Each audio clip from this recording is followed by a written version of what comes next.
On this episode, I'm going to go over the do's and do nots of artificial intelligence. We've talked a lot about on this show about why you shouldn't utilize or how you shouldn't utilize artificial intelligence and giving you the dangers around it. Today, I'm going to break down, I'll say, my official ways that you should implement AI and how it can benefit your business. That'll be on the other side.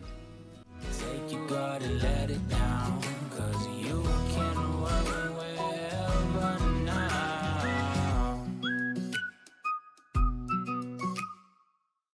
All right, welcome into the Work Wherever podcast. This is the podcast where we talk about artificial intelligence, automation, the ability to work wherever so you can live every day like it is Saturday. And today we got a good one. Well, at least I think we got a good one. It is me by myself. This is a Roy's Rant episode. The three other flavors we have are the hot spots. That's where Sydney and I go through the internet and we take out articles that are trending. We break them down, make fun of them, laugh about it, or tell you the political ramifications, I guess.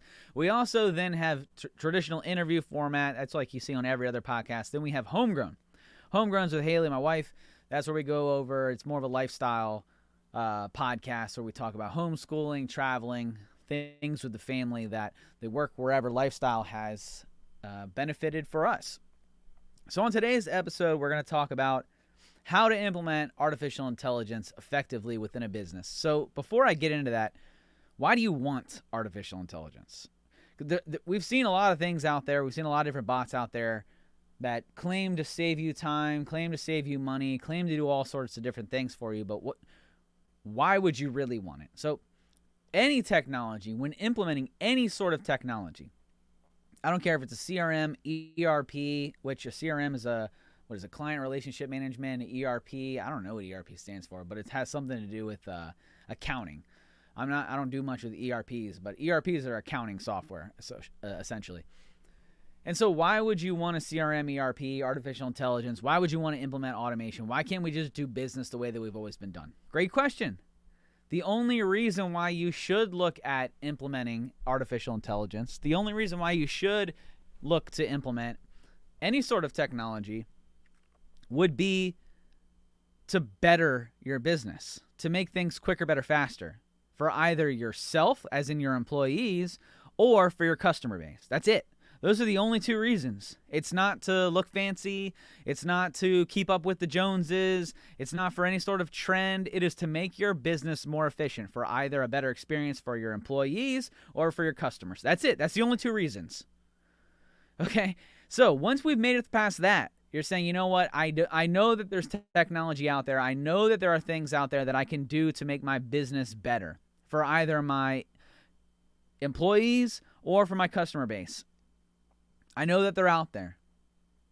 I know that we're doing things pen and paper. We're not doing things very efficiently. Things are getting lost. Things are missing through the cracks.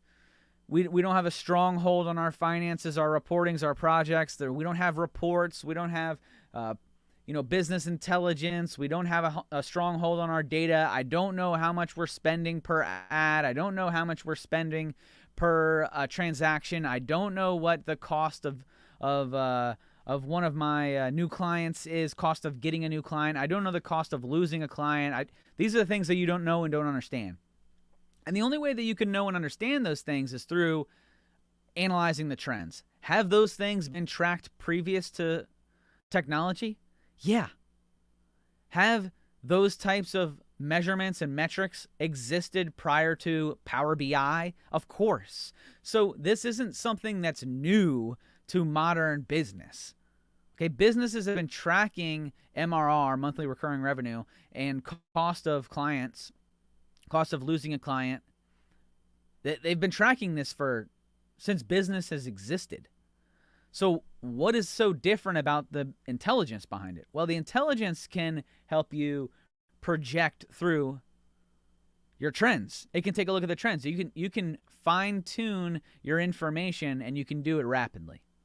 That is a plus. And that's really one of the only pluses of intelligence, business intelligence and artificial intelligence that we have in today's day. And so do we use business intelligence as an organization? Yeah, absolutely we use business intelligence as an organization. And I do it for a couple different ways that I'll get into later on in this podcast. But if you don't have if you don't see a problem with your business, don't innovate for the sake of innovating. I know my innovators out there. If you guys have taken the quiz, personality quiz, and you're like, well, I'm an innovator, Roy, I'm gonna push the envelope. Cool, man, keep doing that. Like, nobody's gonna tell you not to do that. You might get yourself into some trouble. You might have some consultants tell you to slow down. But all in all, pushing the envelope is not necessarily a bad thing. Just like for my laggards out there who are afraid of getting off of pen and paper, that's not necessarily a bad thing either. That's okay too. It's okay to do business on pen and paper. It's okay not to do artificial intelligence. It's okay not to have automation. It's okay not to have an ERP or a CRM system. It's okay not to have these things, so long as you have a system. You need a system. It doesn't have to be flashy. It doesn't have to have technology. You don't have to have robots serving you up things. None of that is really important. What is important is that you have a system, that you have a standard operating procedure, and you have a way of doing things that you can point to and say, this is the way we do it. This is it. Get with us, and that it's easy to understand. It has to be easy to understand. If your employees don't know how to do it, they don't understand the steps, it's not clearly mapped out, then that's step one. You need before you even talk about artificial intelligence, before you even talk about automation, before you even go anywhere else, get a process, get something mapped out. Now, if you want to go to the total SOP route and you want to do pen and paper, then do it. I like to do things not automated before I turn them in automation. I like to do a Word document or an Excel sheet. I like to do those things, play it through, run through the overall process that we capture in Microsoft Visio. That's how we do it. Now, you could do it on a pen and paper, just drawing squares and diamonds and circles and arrows that mean different things. That works too. Nobody should sit down with your business and tell you this is the way you have to do things, because that's just a flat out lie. There is no singular way of doing business. Outside of paying taxes, there is no real, and the laws associated with running a business, there is no real single way to operate a business. So, artificial intelligence, technology, you've now come to the realization that you believe that you can do things quicker, better, faster through the implementation of automation and artificial intelligence. Well, welcome. Welcome to the show. So the first step you need to do, like I said, before you got here, you need to write out your processes. Write them out. Simply draw them. Okay, once you have those processes drawn out, what if you were doing business with me? The way that we would tell you to go about it is we would say to write out a standard operating procedure and work instructions to support that SOP. So you have the SOP. That's your overall process. It's the high-level outline, goes over what it is that you're supposed to be accomplished. You have the work instructions. Work instructions are supporting documents of the SOP that tell you exactly how to do said process. Click here, do this, do that, talk to this person, do that. That's a work instruction that supports your SOP. Then, like I said, if you're doing business with me and we're helping you through this process, we're going to build a Rossi for you. Rossi is an Excel sheet table. You have each step on one side of the Excel sheet. You have the steps, parent steps and sub steps, all written out in an Excel sheet. And then you have responsible, accountable, consulted, and informed. R-A-C-I, Rossi. That's what a Rossi is. It's at which steps and at which phases in the process who is responsible, who's accountable, who is consulted, and who's informed. That's it. Don't overcomplicate it, and you do it for every single process. So now, at this point, you should have a process map drawn out, hopefully in Microsoft Visio. If you drew it on a piece of paper, that works too. I like Visio. Then you have a Rossi diagram. A Rossi diagram is typically done in Excel. That's how we do it. Then you have an SOP and multiple work instructions supporting that SOP. We do those in Word. When we're done with them and they're approved, we publish them to PDF. We house them in Microsoft SharePoint or Microsoft Teams environment where people can go and look at them at any point in time.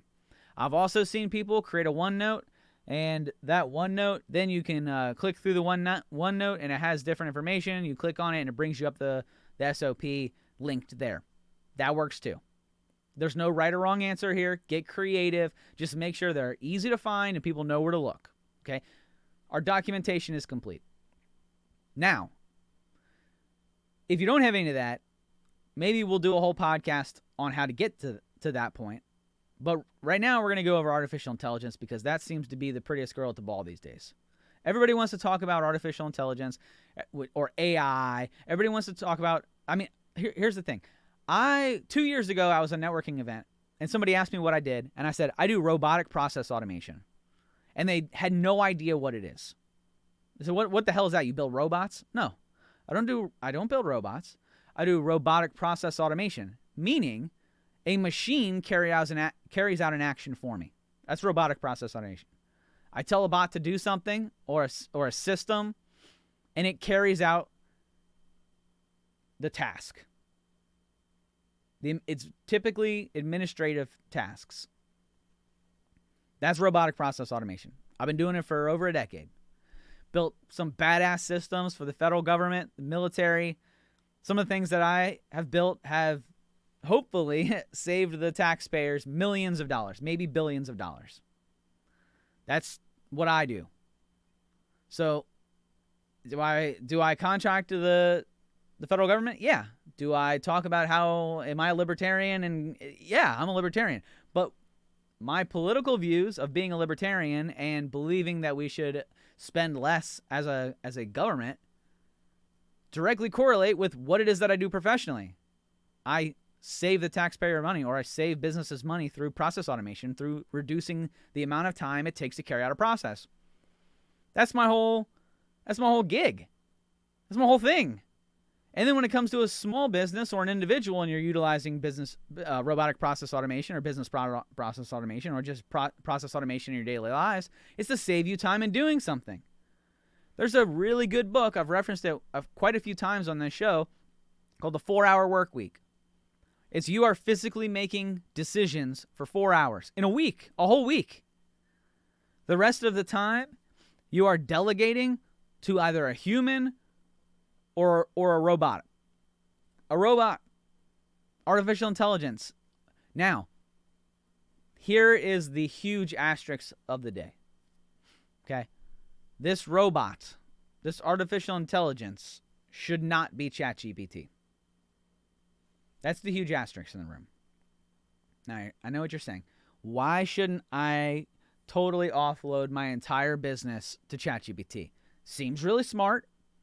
Has great reviews. People love it. So why not? ChatGPT knows nothing about your business. It wasn't built for your business. It is not there for your business. It is a tool that your business can use and utilize it. But if you rely on ChatGPT, something that knows nothing about your business, it might know the high workings of your business, as in like what it reads on the internet in terms of blogs, but it does not understand your business. And that's where you'll fail. And that's where you're going to see a lot of businesses fail over the next 6, 18, 24 months. Businesses who are going to lay off humans that actually understand processes, rely on robots who don't understand the processes, and then their business is going to slowly crumble. And they're not going to know what's going on. They're going to, the systems that we built, the robots that we brought in, the bots, and their errors were so, their percentage of error was so, no. You're screwing it all up. Because it's not simply A to B. That's not how business is done. Real business has multiple variables. And human experience will beat a robot every single day of the week when multiple variables exist, especially the unknown. Robots and artificial intelligence can only do what they have been trained to do. So if you tell it, hey, Mr. Robot, what's 2 plus 2? It will give you 4, no errors. It will have less of an error rate than you or I in doing that 100 times out of 100. Everything is clearly known. There are no unknown variables. But how many times have you been doing business or doing anything where there are no unknown variables? Every day. Every problem. Constant. So how do we utilize artificial intelligence and AI so we don't completely ruin our business? If you're with me, oh, Roy, I can't totally offload people. I can't get rid of my human capital. I can't totally just turn everything over to the robots. First off, Thank you for coming to this realization. But here's what you need to do. Okay, so now you have your processes and you're ready. Okay, you've mapped everything out. The first thing you want to do is you want to start small. You want to automate very small things in chunks. You don't want to go and try to automate your entire process to start. I like to start with emails, notifications, and information pulling. Meaning get your humans as much information as possible, whether it be a notification that they have an action to take, they have something they need to approve, or they have some sort of human decision that needs to be made on the information. That's step one in terms of automation, baseline automation. Okay? So I have a process being started up. I'm going to input some sort of data, or I'm going to have a database somewhere. I input the data as to whose action is to be taken next. A notification goes out, an email or a Teams message or something along those sorts as to whose action is it. What type of document is this? This is a travel document and it needs to go to accounting. This is a time off award or time off request that needs to go to HR. This is, or to the manager, then to HR. This is a insert whatever it is. That's step one. Just email notifications, simple notifications, approval buttons, yes, no. In fact, you guys are probably already using this in some form or fashion with your timekeeping systems. A lot of timekeeping systems out there will, if you take off leave, your manager will get notified. You might get an email that says, hey, so-and-so is requesting leave.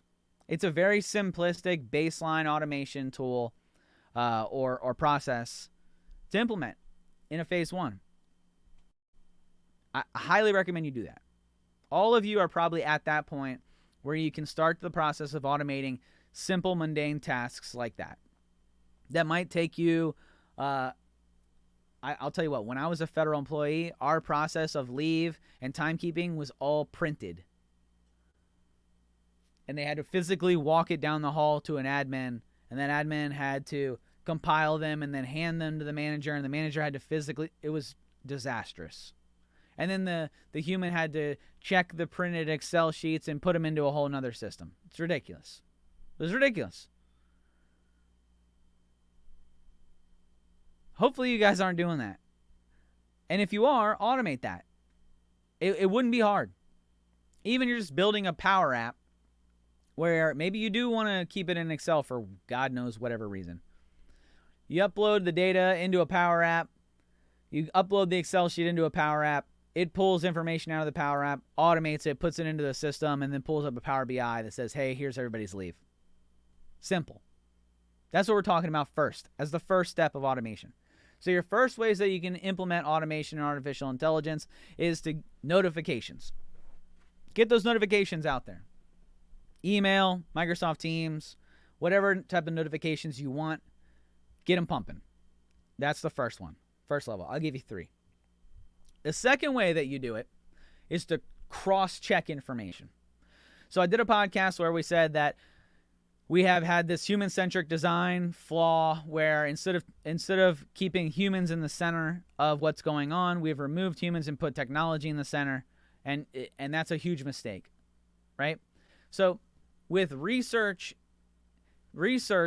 should not necessarily be done and relied on through the artificial intelligence, because the artificial intelligence will go pull you information, sure, but that should just be resources for you to actually continue your research and your whatever it is that you're trying to get accomplished. So if you ask ChatGPT or you ask Bing or you ask an internal artificial intelligence, maybe you build your own through Power Virtual Agent or something like that, which I do highly recommend you guys go check that out. It's really cool. Pulling that stuff, getting that sent to you, should not be the end of the discussion. That should be the beginning. It should be treated like the internet. For those of us who used to learn how to research things, we would go and we'd look things up with the flashcards. We'd go see where it was. And then we would look it up. We would gather the facts and make an informed decision. That's how you use artificial intelligence. Artificial intelligence should not be making the decision. It should be presenting you with information. Preferably fact, but we know that whoever controls the data controls the truth. So so oftentimes you're not going to get truth from artificial intelligence. You're going to get somebody's version of truth, but it's not your truth. It's somebody's version of truth. It's just information. In fact, if you ask a bot the same question multiple different ways, you'll probably get multiple different answers. I got sent something the other day. It was artificial intelligence had created salmon in a river. Now, the human brain goes to salmon, the fish, jumping in a river. Artificial intelligence grabbed salmon fillets, the food that you would get out of the grocery store, and had those fillets in the water, in the river. Is it wrong? No, that is salmon. It might not be the fish, like the full body of the fish, but it's a part of the fish cut up. Ridiculous, but it's not wrong. Doesn't mean that it's right. That's what you're getting out of artificial intelligence. It's going and grabbing something that it perceives to be correct and putting it together. Whether it is real or true is totally irrelevant. And it won't know until it has had human intervention to say, yes, this is correct, tens of thousands of times. At least. That means somebody has to ask it to draw salmon in a river 10,000 times for it to actually get there. So, be careful when you're doing your research. That's the second part of this, okay? So, you should be building out automation and artificial intelligence to grab you resources, whether it is on the web, whether it is internal processes and information, which you guys should be building a database of key historical knowledge, SOPs, work instructions, trainings, common break fixes. If you're in the IT world, what we do is we're building out this database. We've been building it out for years of common fixes, how to do something. Somebody has an error and they need it fixed. Okay, well, we have these articles, these resources. And then we can have an artificial intelligence that we build in Power Virtual Agent to say, how do I reset a password? How do I fix a locked device? And our bot that we've created, that we have said what the true answer is, will then go and retrieve it for us. See what I'm saying? That's how you build an effective artificial intelligence for your business, not all business. You asking ChatGPT what the answer is going to give you the answer that it perceives to be correct by somebody else's limited knowledge.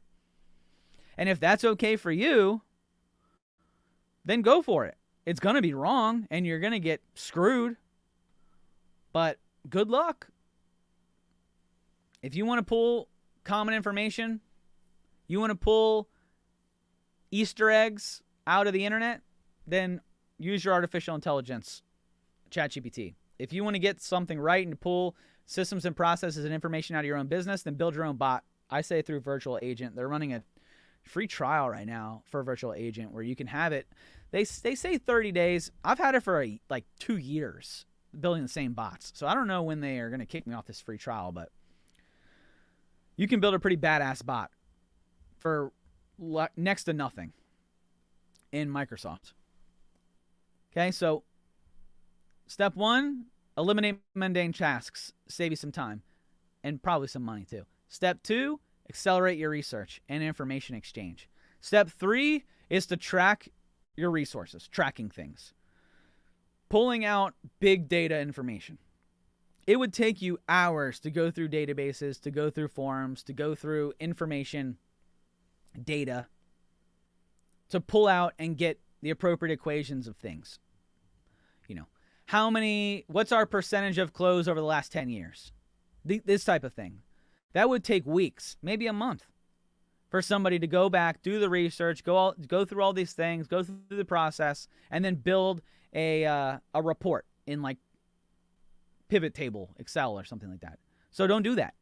Grab as many APIs, okay, which is data feeds. Get as much data as you can, and then begin the process of automation and artificial intelligence through business intelligence through things like Power BI. Because Power BI, when done correctly, can tell you that. It can tell you percentages of historical value. It can tell you down to the dollar how much you're spending on certain things. If you're doing profit first, which I know a lot of you listening out there are doing profit first, we do profit first as an organization, I can narrow these things down. I can say, assuming that my booking has been tagged correctly, which I believe it has. We have a great bookkeeper. I can say, how much have we spent on X, Y, and Z over the last 4 years? And it'll go show. Okay, show me the trends. Okay, now what percentage of it? Okay, what's our biggest quarter of spend on these things? And it'll lay it all out. I can tell you exactly with high level of confidence what our best quarter every single year is historically over the last 7 years. By the way, it is the summer. It is Q2, Q3, depending on which calendar you fall on. Or Q4, depending on if you're following the federal calendar or if you're following the traditional calendar. The summer. The summer is our best time of the year. I can tell you exactly how much money we've brought in over the last 7 years. I can tell you the trends. I can show you the lines. I can show you from when we went profitable to break even every single year. I can show you every single thing down to the dollar amount, down to the day of the year when we anticipate it happening every year. And that's not something that is like I was able to do year one. That's through historical data. That's through big data. That's through repetition. That's through multiple years, multiple data sets, also are known as big data. And we control our big data. We have it all fed through. So that's the third way that you can effectively utilize automation and artificial intelligence is through controlling your own data and querying your own data. These are all, notice every single example that I gave to you today are all around the human. Getting the human the most information. Getting the human to a point of decision. Getting the human to a point of action. Not a bot. Did I say, hey, ask the bot? This is what pisses me off these days. Is so many people will be like, go ask the bot what to say. Go ask the bot what to do. Go ask the bot to write a blog article for you. Go ask the bot to do X, Y, and Z. Don't ask the bot to do anything of real important decision, that is. Ask the bot for data. Ask the bot for information so you can make a decision. Don't get off the hook.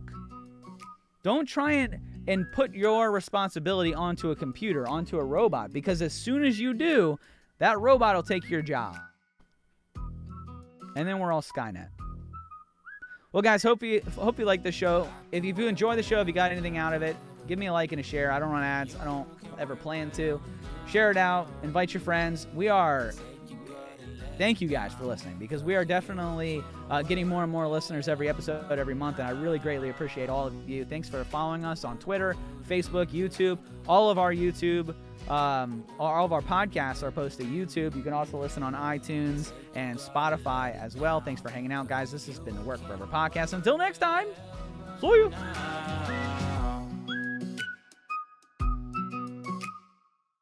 Hey there. Don't forget to hit that subscribe button and turn on notifications for all the latest videos from Capital Presence.